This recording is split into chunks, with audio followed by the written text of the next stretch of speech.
Suivez de partout à travers le monde. Crise à l'Est fait ce qui est de la vraie carte pour la sortie de cette crise qui est des questions. Dissolution du peuple des partis de Joseph Kabila télé, la proposition du gouvernement à la justice comme les bras de fer Kamire et Kamuleta qui est dans l'illégalité dans cette affaire.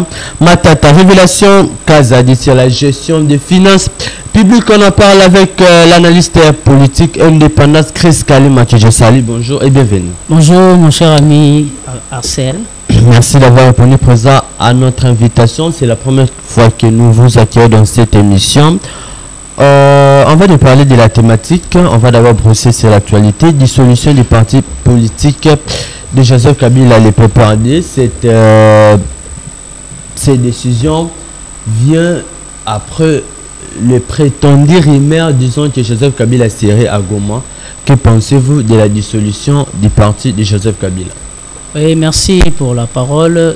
J'aimerais d'abord avant tout vous remercier pour cette invitation sur ces plateaux, de voir comment les jeunes se débattent pour l'avenir de ce pays. Je ne pourrais pas rester indifférent face à cela. Merci d'abord à vous. Je vous en prie. Et je vais, pour parler de la dissolution du parti de PPRD, notre constitution et ainsi que les différentes lois organiques parlent de que le parti politique doivent respecter la souveraineté, préserver l'intégrité de notre pays. En ce moment de guerre, nous le savons tous que notre pays est agressé par les rebelles du 1-23 AFC, soutenus par le Rwanda. Alors, voir des figures politiques, de personnes qui, de hauts cadres d'un parti politique, entre autres le PPRD, s'allier au mouvement rebelle, je trouve que c'était une décision audacieuse parce que je peux citer, il y a Henri Magie, une figure emblématique du PPRD, nous le savons tous, qui a rejoint la rébellion. Super, va de continuer. Quand vous dites que de voir certains hauts cadres du PPRD s'allier à l'AFC, c'est une déception. Est-ce que l'approbation personnelle d'un cadre d'un parti politique X de s'allier à un groupe rébellion, cela doit attacher tout un parti politique? Bon, c'est une décision personnelle. C'est une décision personnelle, mais il faudrait avoir l'intention. Ce n'est pas une personne, mais c'est toute une panoplie de personnes qui s'allient à la rébellion. Du PPRD. Cela veut dire, selon vous, que Joseph Kabila est aussi des mèches avec... Pour le cas de Joseph Kabila, nous le savons tous, il y a eu, comme on n'a pas vu dans des vidéos, mais on a tous eu de rumeurs. Il a même écrit dans son tweet qu'il sera de retour dans la partie orientale. La partie orientale n'est pas seulement Goma. Et il y a eu des sources qui ont approuvé sa présence à Goma. Mais aucune image. Aucune image, vidéo, ok. Là, aucune photo. Est-ce que on peut dire que le gouvernement, c'est... Comment je peux dire? Le gouvernement se confie aux spéculations. Est-ce que le gouvernement a une photo? Jacques Chabani a une photo pour nous démontrer que Joseph Kabila était réellement à Goma? Moi, je pense que Joseph Kabila avait peur. Oui, il ne s'est pas assumé parce que après avoir annoncé son entrée à Goma par des spéculations, parce que j'ai des pages que je suis en train de suivre, même Radio Okapi l'avait affirmé, même RFI aussi avait affirmé la présence de Joseph Kabila. Alors, sans preuve. Donc, devant la justice, affirmer cela. La preuve est comme à celui qui allait dire. Ensuite, le ministre de l'Intérieur, Jacques Chaban, a frappé fort. Ensuite, il commence à changer de langage, disant que non, est-ce que vous avez vu le président Joseph Kabila à Goma? Il n'y a aucune image. Moi, je pense qu'ils sont versatiles. Ils ne sont pas radicaux dans leur propre dire. Il avait dit qu'il sera de retour à la partie orientale. Il y a des rumeurs on a vu même des cortèges de jeeps. Moi, j'ai regardé. Mais c'est Kalima. Quand une personne dit que je serai de retour dans la partie orientale, selon vous, la partie orientale, ce n'est que la partie occupée par la rébellion? Non, ce n'est pas que Nord Kivu fait partie de la partie orientale. Il y a également Maniema. qui est dans la partie orientée. Si Kabila retourné vers Maniema, que direz-vous? Mon ami, il y a une chose. Kabila, c'est une figure emblématique dans ces pays. Kabila, c'est comme une image, c'est comme un exemple de gens qui ont dirigé ce pays. Très bien. Kabila a passé toute sa jeunesse à diriger ce pays. Ce pays lui a donné tout. Tout ce qu'il possède aujourd'hui, c'est ce pays qui lui a donné. Alors, voir dans ce même pays, d'abord dans ses propos, il n'était pas du tout pour la République. Joseph Kabila. Oui. Il est pour qui? Il n'était pas pour la République. Dans ses propos, il disait souvent que non, il faudrait, le M23 ne sont pas de ceci, les M23 ne sont pas ceci. On n'a pas senti la position du PPRD ainsi que de Joseph Kabila pour la République. Mais à plusieurs reprises, les PPRD dénoncent l'agression rwandaise. Les PPRD condamnent le Rwanda. Donc, bien sûr. Je n'ai pas suivi les deux. Faut suivre l'heure dernier. Il y a des circulaires, il y a des communiqués du PPRD dénonçant l'agression rwandaise. Je pense que ça, c'est après que Jacquemin puisse leur frapper parce que après avoir été interpellé par les services de la justice, service militaire. Le service militaire. Okay. J'ai suivi la sortie médiatique de différents membres cadres du PPRD disant qu'on leur a demandé quelle est votre position par rapport à l'agression rwandaise. Le monsieur qui le Chadar, il a dit clair, nous sommes dans l'opposition. Je ne sais pas si vous avez suivi cela. Nous sommes dans l'opposition. Je ne sais pas s'il porte de l'opposition. Être dans l'opposition, ce n'est pas seulement s'opposer à tout ce que le régime en place. Il faut faire quoi? Quand il y a l'opposition, qu'est-ce qu'un opposant doit faire en là, il fallait leur poser qu'est-ce que l'UDPS faisait quand il fait à l'opposition? Non, mais il faudrait... Quand Goma tomba en 2012, quel est le communiqué de l'UDPS à l'époque? Non, mon cher, là, on ne peut pas aller fouiller dans le passé pour venir justifier ce qu'on fait aujourd'hui. Là, on parle... Très bien, parlons de la dissolution. Que pensez-vous de la dissolution pour qu'on puisse changer les sujets? Le PPRD, Jacquemin Chabani, le gouvernement propose, ou on peut dire le gouvernement s'engage à demander la dissolution du parti de Joseph Kabila. Dans une minute, que pensez-vous de cette dissolution pour retourner au fond? Bon, moi je pense que pour aller directement dans la dissolution, c'est vraiment trop dur. Là, il faudrait voir dans la loi portant le statut et le fonctionnement des partis politiques. On parle d'abord de suspension de 15 jours, ne devra pas dépasser 30 jours. C'est ce que le ministre Jacquemin Chabani a fait. Ensuite, il faudrait que le ministre puisse aller instruire, soit aller à la justice.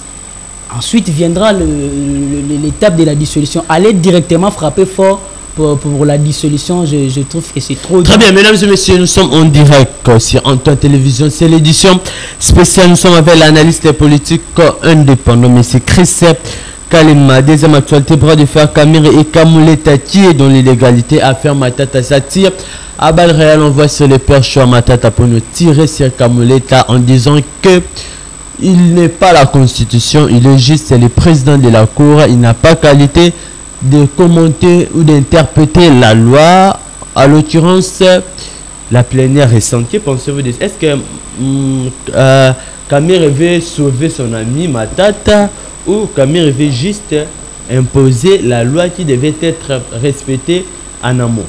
Bon, moi je pense que c'est un problème d'incompréhension de concept.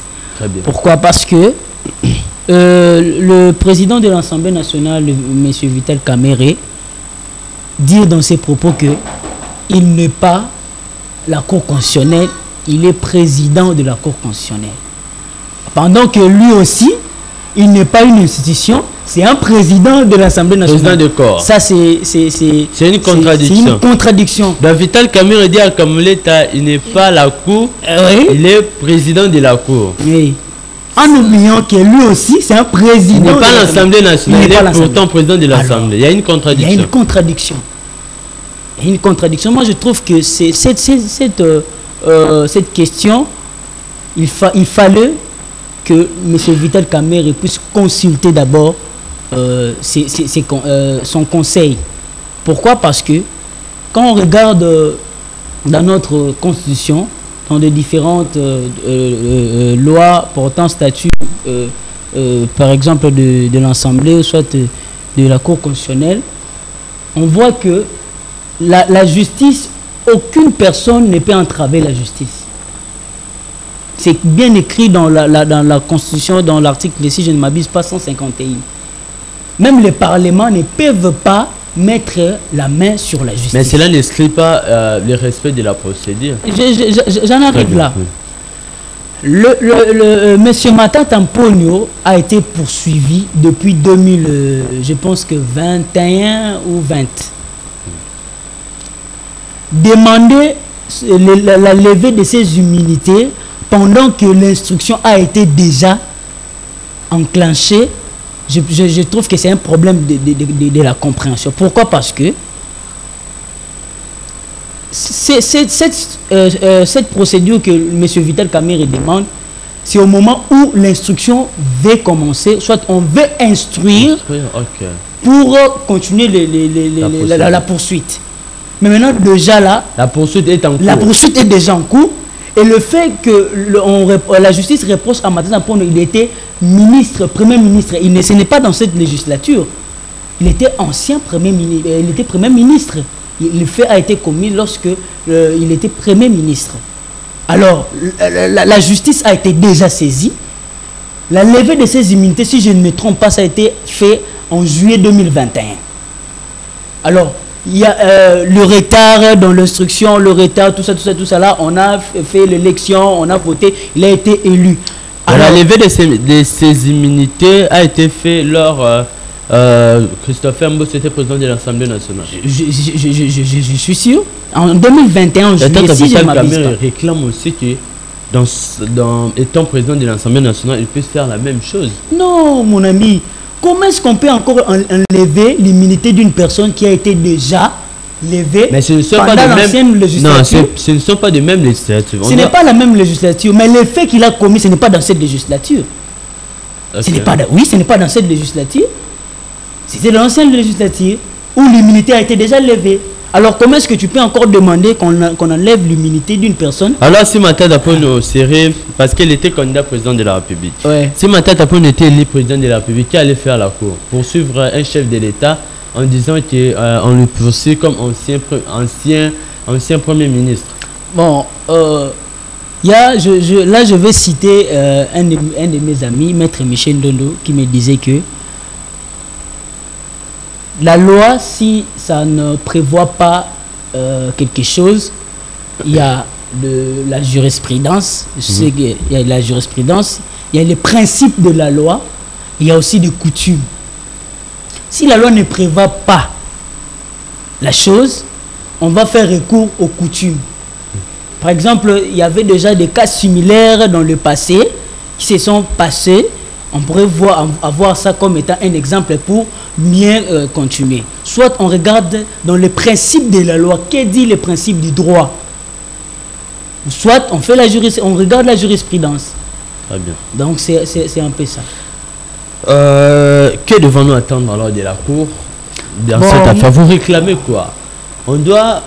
Matata Mponyo, s'il y avait détournement, l'Assemblée nationale doit céder et que la Cour fait son travail, étant donné que la justice doit être indépendante. L'Assemblée nationale ne doit pas se mettre dans le chemin de la justice. L'Assemblée nationale doit laisser la justice faire son travail. Et il y a encore une précision que je dois profiter dans votre micro. Les gens pensent que si vous êtes dans l'opposition, vous commettrez une infraction, soit un abus. On ne peut pas vous emmener dans la justice parce qu'il y a quelque chose d'acharnement politique, Non. Si vous avez volé, vous avez détourné les deniers publics, vous devez répondre à votre acte devant la justice. Et si ça sera qu'il soit condamné, il doit être condamné.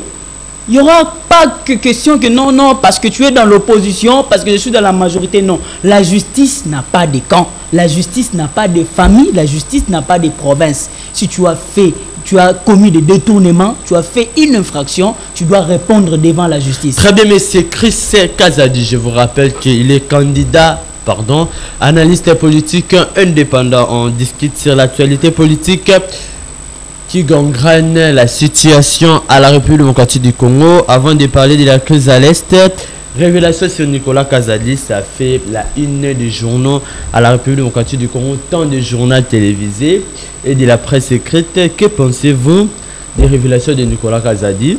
Dire, premier point, to Zimbongo, to Kaboli, et puis to réfléchir après. Est-ce qu'il a exposé la gestion de la Respublica dont l'IDPS est responsable, ou Nicolas Kazadi devrait vraiment éventrer ce bois? Que pensez-vous des révélations de Nicolas Kazadi? Bon, avant de répondre à cela, j'aimerais d'abord dire un mot. Vous voyez, dans la gestion de la chose publique, on devrait faire preuve d'une qualité, la discrétion. La discrétion. La discrétion. Quelles que soient les incompétences. C'est important. Je ne sais pas si je peux te poser une question. Vous n'avez pas le droit de me poser une question. Vous devez vous poser vous-même une question puis répondre. Est-ce que vous avez déjà entendu Obama quitter la présidence des États-Unis, venir devant la télé dire de n'importe quoi? Je pense que non. Je pense que non. Les gens sont tellement frustrés, soifés du pouvoir. Ils veulent maintenir les positions dans le gouvernement. Dès qu'on lui met de côté, il est frustré, il commence à dire des choses de n'importe quoi. Il veut sauver la nation. Il veut sauver la nation par rapport à quoi? Il y a d'autres secrets qu'on appelle secrets d'État qu'on ne peut pas divulguer à n'importe qui et n'importe comment. Nous savons tous comment le peuple congolais se comporte. Nous le savons tous. C'est ce qu'il dit, ce qu'il a dit récemment. Les institutions sont budgétivores. Qui ne sait pas que les institutions de la République démocratique du Congo, depuis Belle Lurette, sont budgétivores? Plus de 80% de recettes de la nation se penchent sur les institutions. Qui ne sait pas? Alors c'est une chose que le président de la République, Félix Tshisekedi, qui cherche à dépanner. Nous avons suivi comment est-ce qu'il a haussé le prix de nos combattants FARDC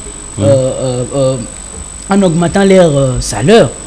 Donc c'est question que c'est un combat, c'est une lutte qu'on mène à chaque jour.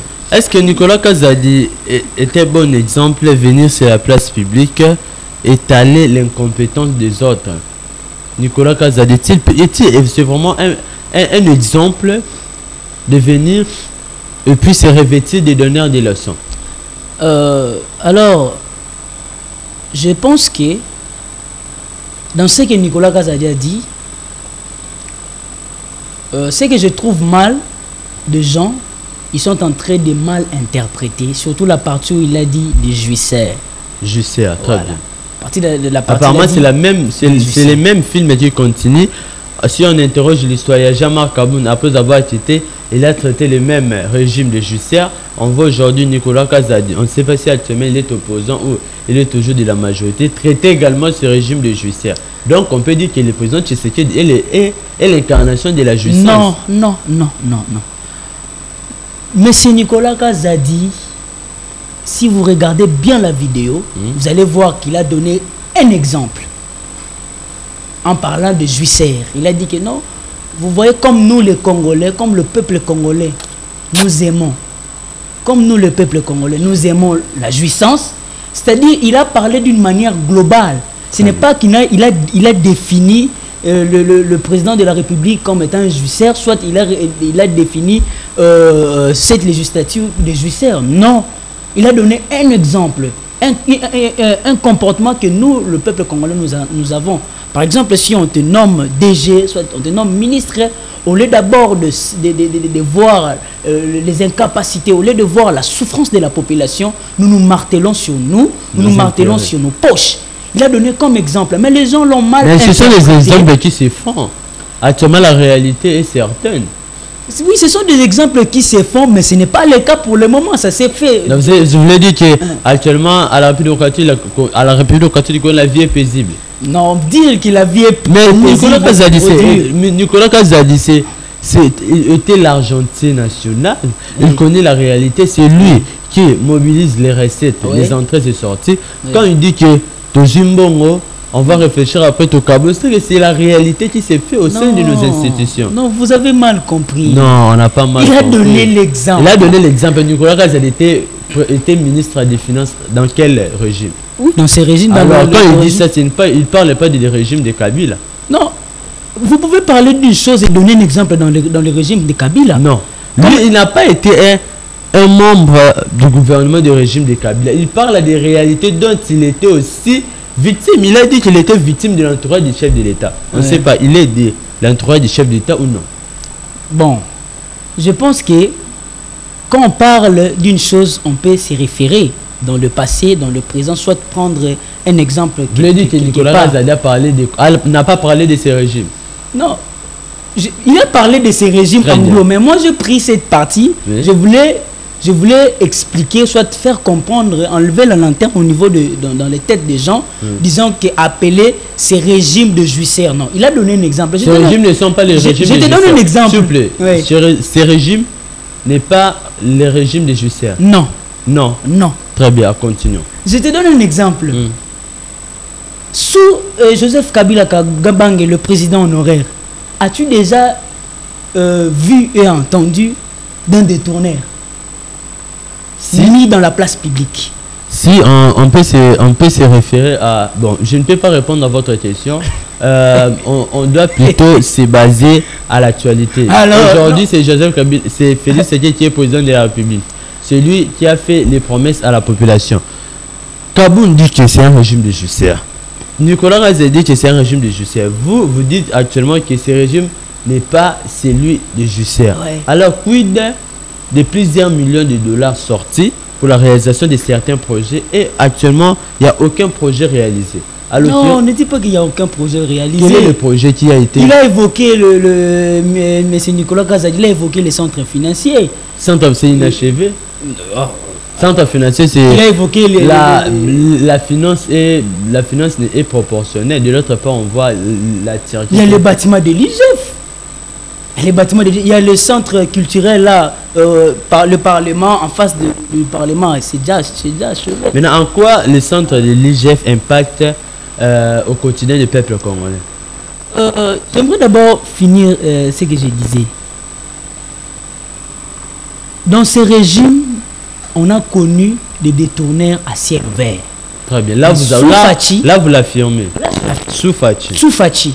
Pourquoi? Parce que c'est une personne qui travaille pour le bien de la population. C'est qui travaille pour le bien de la population. Pour le bien de la population. Alors, sous Kabila, on n'a pas connu de détourneurs à la place publique. Exemple du dossier Matata, ça ne vient pas du régime de Félix Tshisekedi, ça vient du régime de Joseph Kabila. Mais aujourd'hui, ça refait surface. Donc c'est pour dire que dans l'ancien temps, il y a eu des détournements qui se sont faits, mais que le peuple congolais était ignorant. Mais aujourd'hui, sous les hauts patronats de son Excellence Félix Antoine Tshisekedi, par l'appui qu'il a porté à l'IGF, on a connu... Mais quelle est l'importance de dénoncer les voleurs sans pourtant que l'argent puisse retourner aux finances publiques, sans que les détournés puissent cibler la rigueur de la loi? Oui, vous êtes voleur, vous êtes arrêté. Par après, l'argent ne retourne pas à la caisse de l'État. Et puis la personne condamnée à 20 ans, à 10 ans, sort par grâce présidentielle. Quelle est cette importance de dénoncer les voleurs? Cette importance... Quel est ce voleur qui est actuellement à la prison centrale de Makala? D'abord, c'est d'une importance capitale. Pourquoi? Parce que ça aide aux personnes qui viendront pour assumer le haut poste dans le gouvernement, de faire preuve de l'intelligence et de ne pas voler les deniers publics. Disons que ceux qui n'ont pas l'État, la justice est après non rebima. Après, on a Non, il y a... Après, je vais sortir. Non, après, non, là, il y a l'Arsenal. Non, le problème, c'est que le Congolais, nous comprenons mal. Nous avons pris la politique comme étant un jeu d'enfant. Mais quel est ces voleurs, ces détourneurs? Au-delà qu'en amont, ils sont des présumés. Mais là, quel est après la loi, quand le juge dit que vous êtes condamné, quel est ces voleurs qui croupissent jusqu'à peine à la prison? Je te donne un exemple Très seulement. bien. Il y a eu un ministre de la Santé, j'ai oublié le nom, il s'appelle Roger. Non, Roger Kamba. Non, pas Roger, il était dans les choses de Covid-19. Étienne Longondo. Il a purgé dans la prison. Mais actuellement, il est libre. Il a purgé dans la prison. Il est libre actuellement. Il combat d'ailleurs Justin Kaboul. Il a détourné. Mais il est libre actuellement. Non. Il y a Vital Kamerhe qui y avait des dénonciations sur l'affaire Sanjo. Actuellement, Vital Kamerhe est libre. Il est d'ailleurs président de l'Assemblée nationale. Oui, c'est pourquoi je dis ceci. Le peuple congolais prend la politique comme un jeu d'enfant. Non. La politique émane toute une responsabilité. Parce que c'est la chose de l'État qu'on est en train de gérer. C'est la chose de l'État. C'est une pérennisation. Parce que si aujourd'hui nous ne sommes pas là, il y a nos enfants qui subiront ce qu'on fait aujourd'hui. C'est pourquoi... Vous voulez dire que Tshisekedi est l'homme de la situation. Tshisekedi est l'homme de la situation. Voilà, très bien. Parlons de la thématique que la crise à l'Est. Félix Tshisekedi, la vraie carte pour la sortie de la crise. Que pensez-vous? La crise qui prévoit à l'Est, c'est le M23 l'AFC, soutenu par le Rwanda. À l'Ouest, c'est les Mobondo qui font la rage. Est-ce que Tshisekedi a réussi à sécuriser le peuple congolais durant les 7 dernières années? Bon, je dirais que la sécurisation et le développement d'un pays, c'est tout un processus. Très bien. Tu dois prendre nécessairement combien de temps? C'est un processus qui doit prendre le temps qu'il faut. Les décennies. Pardon? Tu dois prendre des décennies. Non, même j'ai dit que le temps qu'il faut. Si nous avons la volonté que le président de la République actuelle, son Excellence Félix Antoine Tshisekedi Tshilombo a, nous allons amener ces pays au développement. Tshisekedi a la volonté. Oui. Pourquoi? Parce que le président de la République ne travaille pas seul. Nous sommes dans un régime où le pouvoir est décentralisé. Très bien. Il y a tout un gouvernement, il y a des ministres, il y a des gouvernements provinciaux et tout. Si tout le monde, moi je dis toujours que si tout le monde fait son travail correctement, en suivant le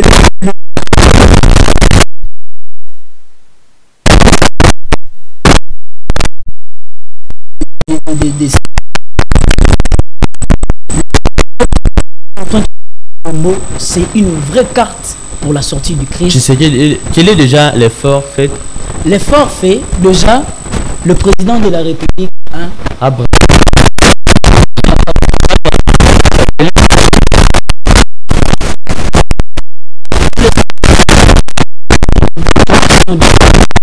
il y a les différentes branches à suivre. La guerre se joue d'abord sur les fronts de l'armée.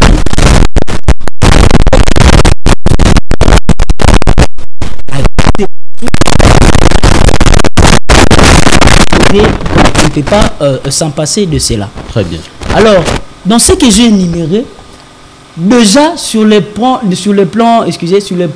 armé, militaire, on peut dire que nous avons 40%, non pas échoué. 40%. Si on a échoué, on allait directement arriver à Kinshasa. On a 40% sur 100, 40% parce que ce que moi je voulais personnellement, c'est que dans notre armée, il a fallu qu'on fasse une réforme de fond. Pas la réforme de la forme, réforme de fond.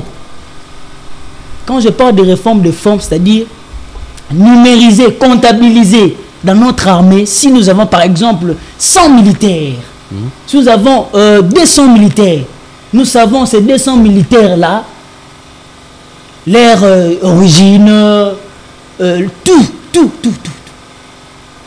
Et si on avait fait cette réforme, on n'allait pas tomber parce que notre armée a eu beaucoup de problèmes sur le plan de trahison, sur le plan il y a eu des généraux qui se sont alliés aux rebelles. Moi, j'ai regardé une vidéo sur l'internet où un colonel a avalé une carte SIM lui communiquant avec les rebelles. Je ne sais pas si vous avez... Ce n'était pas une théâtralisation. Non, ce n'est pas une... Le problème avec vous, c'est ça. Il y a une réalité.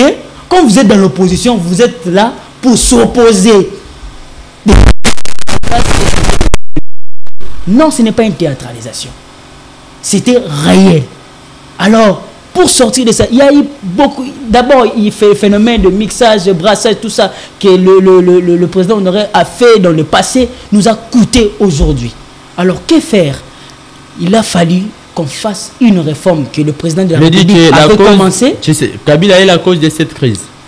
Kabila est la cause de cette crise. Une partie, oui. Il fait partie de la cause. Une partie, oui. J'ai fini d'avant ce que j'avais dit. Donc, que le président Félix Tshisekedi avait commencé la réforme, il a démantelé toute une bande de FARDC, de généraux, mais ça n'avait pas même atteint 50%. C'est un processus. Mais en même temps, il fait ces processus. En même temps, il y a là-bas les rebelles s'approchaient. Et aujourd'hui, on a ce qu'on a.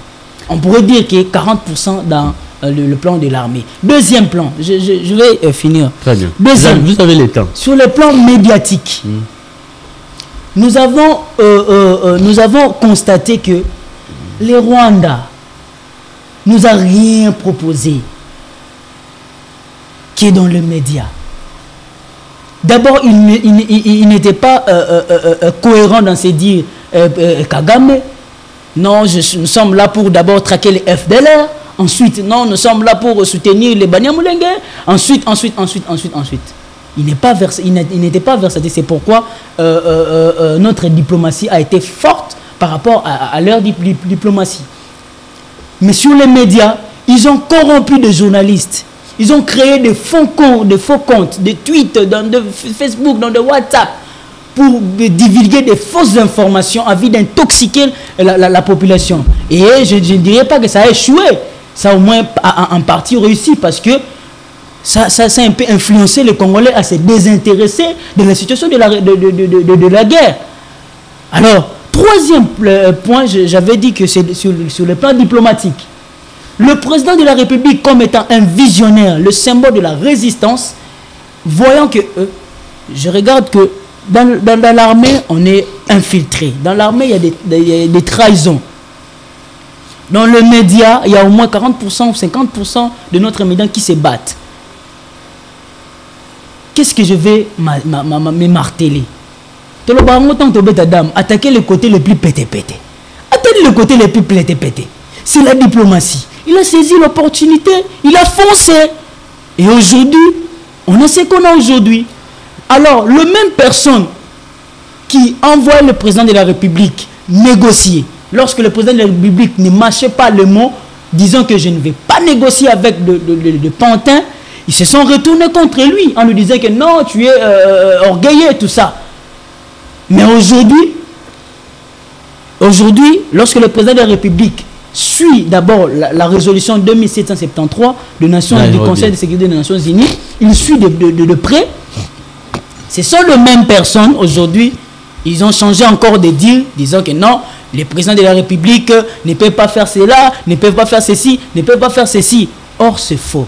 C'est pourquoi moi je soutiens la démarche du chef de l'État, parce que les Congolais n'ont jamais été toujours... Est-ce que le président Tshisekedi, à l'égard du peuple congolais, il est toujours crédible? À l'égard du peuple congolais, il est crédible.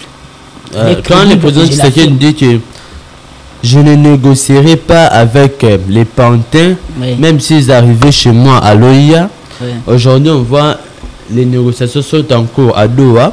Il y a la délégation de Kinshasa et celle du M23 qui séjourne à Doha depuis la semaine passée, où la première rencontre, où le premier entretien a été déjà fait. Aujourd'hui, le président Tshisekedi dit que je ne braderai pas nos minéraux. Est-ce qu'on doit croire à ces propos? Quand il avait dit que je ne vais pas négocier avec le M23, aujourd'hui il négocie. Quand on dit que je ne braderai pas nos minéraux, est-ce demain il ne va pas changer les propos? Oui, mon cher, je dirais ceci. Dans la politique, on m'a dit un jour que la politique est dynamique. Et entre les États, il n'y a que des intérêts. Les dires de son Excellence, président de la République, Félix-Antoine Tshisekedi Tshilombo, ce n'était pas en vain. Ce n'était pas en vain. On est parti de Nairobi, Luanda, aujourd'hui Doha et encore États-Unis. Tous ces processus-là nous envoient à parler. Nous envoient à parler. Alors que parler avec le propriétaire, les commanditaires, la personne qui pose problème, n'est-ce pas, tu trouves que c'est la meilleure façon de faire? C'est qui le responsable? On est sans doute, c'est le Rwanda, le Paul Kagame. Alors, que fait Kabila dans cette approche? Je vais en arriver. Très bien. Si on nous donne, déjà dans la résolution 2773, nous envoie à négocier les deux parties, le Rwanda, d'abord le Rwanda et la RDC, ensuite avec le groupe rebelle, le processus de Nairobi stipule que nous devons mettre fin à toutes ces hostilités et que tous les groupes armés se retirent de nos territoires. Nous venons encore dans le processus de Luanda, qui est le président Kagame nous a posé un lapin. On n'est pas s'est présenté lors de la signature de cette feuille de route. Alors, aujourd'hui, on dirait que le président de la République a perdu sa crédibilité. Non, il a toute sa crédibilité parce que, au-delà de ce qu'on a ici, nous avons la communauté internationale. Parce qu'aujourd'hui, Paul Kagame est visé pourquoi? Parce qu'il avait boycotté. Si le président ne se présente pas, soit il refuse la négociation, on dirait que la personne qui bloque les négociations, la personne qui bloque le développement, la personne qui bloque la fin des hostilités, c'est le président Tshisekedi. Très bien, monsieur Chris Kalemano Koulover. La fin de cette émission, c'était l'édition spéciale qui a que 45 minutes d'antenne. Chris à l'Est, Félix qui est l'Africain, proposé quelle est que doit faire Félix pour que nous puissions sortir de cette que on voit de nous de l'autre côté dire que Tshisekedi s'embrouille. Il y a plusieurs processus. D'abord, vous avez cité Nairobi, Luanda. Aujourd'hui, nous avons Doha et Washington. De l'autre côté, la 5 et le CC, où on voit leur processus est toujours en cours. À l'appel d'un dialogue intercongolais. Que pensez-vous aussi d'un dialogue intercongolais? Martin Fayulu partant pour 100, Joseph Kabila également, Moïse Katumbi, Délice Sangation également publié une déclaration commune. Vous avez 5 minutes pour répondre à toutes ces questions pour clôturer l'émission. Ouais, je vais d'abord rentrer sur l'implication de Joseph Kabila dans l'AFC. Joseph Kabila, comme je l'ai dit tantôt, pour moi c'est un exemple. Pour moi c'est un exemple de l'alternance politique. Pour moi c'est un exemple dans ces pays. Alors, pour que le gouvernement incrimine Joseph Kabila, il y a un ami qui m'a dit que le président de la République est la personne la mieux informée de la République. Nous avons suivi Jean-Pierre Bemba dire que le Joseph Kabila est derrière la rébellion. Et derrière même le ministre de Mobondo. Nous avons suivi, même dans le gouvernement, le ministre Jacquemain Chabani ainsi que Constant Moutama dire qu'ils ont de preuves. Vous pensez que ces preuves se sont en vain? Non, ils ont réellement de preuves. Et alors, nous avons le gouvernement a le preuve, le régime en place a les preuves pour toi. Qu'est-ce que tu fais? Tu nous informes de ta rentrée dans le pays, dans la partie orientale, et tes câbles ont fait montrer que tu étais à Goma. À Goma, là où il y a le rebelle, une ville sous occupation de rebelles. Qui est actuellement une ville très propre de la République. Non, mais qui est une ville très propre, mais la population vit dans l'incertitude. Chaque jour, les gens meurent là-bas. Chaque jour, les gens meurent. Chaque jour, il y a des massacres. Ce n'est pas une ville paisible, ce n'est pas une ville la plus propre. Très bien, alors, continuons. Qui doit faire c'est pour nous faire sortir de cette crise? Il y a déjà beaucoup de processus sans résultat idoine. Beaucoup de processus sans résultat idoine, ce n'est pas le président de la République, ce sont ses partenaires, c'est les personnes auxquelles où il traite ces processus. D'abord, le Rwanda a boycotté combien de processus? Le M23 a boycotté combien de fois? Même l'AFC, ils nous disent que non, nous voulons négocier. Vous voulez négocier, mais entre-temps, vous continuez votre progression. Nous avons déclaré une trêve, mais vous continuez les hostilités. Ça, moi je pense que ce sont des jeux. L'opposition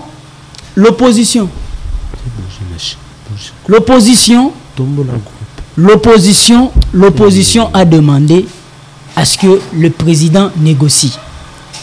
Ils ont demandé à ce que le président négocie. Ils ont demandé à ce qu'il puisse avoir le dialogue intercongolais, la cohésion nationale, oui. Alors, le président de la République a tendu la main en nommant le professeur Cachemire comme étant... oui. Mais qu'est-ce que l'opposition fait?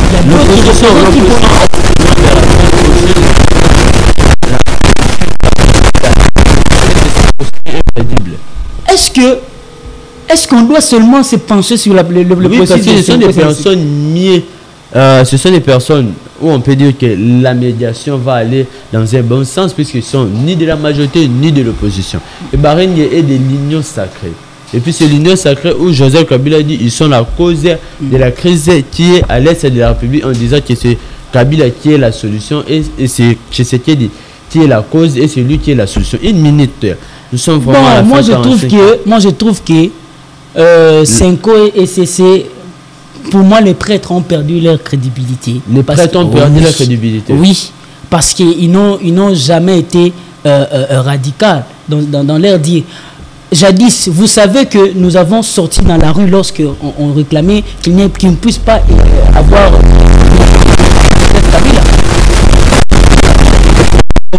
il y a un jeune, il s'appelle comment, j'ai oublié le nom, il est mort à Saint-Benoît, Rossi Mukendi. Nous avons participé dans cette marche-là. Et que dit, lorsqu'on a élu le président de la République, qu'est-ce que l'Église catholique a dit? C'est l'Église catholique a dit qu'il était contre cette élection. Aujourd'hui encore, après la révélation de Jean-Pierre Mbemba disant que chaque fin du mois, l'Église catholique se dote de 60 000 ou 1 million de francs de dollars, qu'est-ce qu'ils ont dit? Donc pour moi, je trouve que l'Église catholique, les prêtres ont perdu leur crédibilité. Je demande à ce que ce soit les opposants, la société civile, tout le peuple congolais s'allie derrière le président de la République. Très bien, monsieur Christian Kalema. Nous sommes à la fin de cette émission. Merci. Oui, merci. Vous avez un dernier mot? Oui, j'ai un dernier mot. J'aimerais saluer l'honorable Mon Plaisir Bolokole, le lui provincial de la commune d'Engaba, mon mentor. Et j'aimerais aussi remercier à toute la famille Ngaba chez Bisso. Et j'aimerais aussi remercier à toutes mes amis et amis. Donc nous sommes là, le président de la République est là. Soyons derrière lui, soyons derrière le chef de l'État. Et merci beaucoup à toi aussi parce que vous m'avez invité ce matin. Merci. Très bien, merci beaucoup monsieur Christian Kalema. C'est la fin de cette édition spéciale. Mesdames et messieurs, vous nous avez suivis partout à travers le monde. On a parlé politique, on a parlé république sans parti pris. C'est aussi un analyste politique indépendant. On se retrouve très prochainement avec un autre numéro. Au revoir.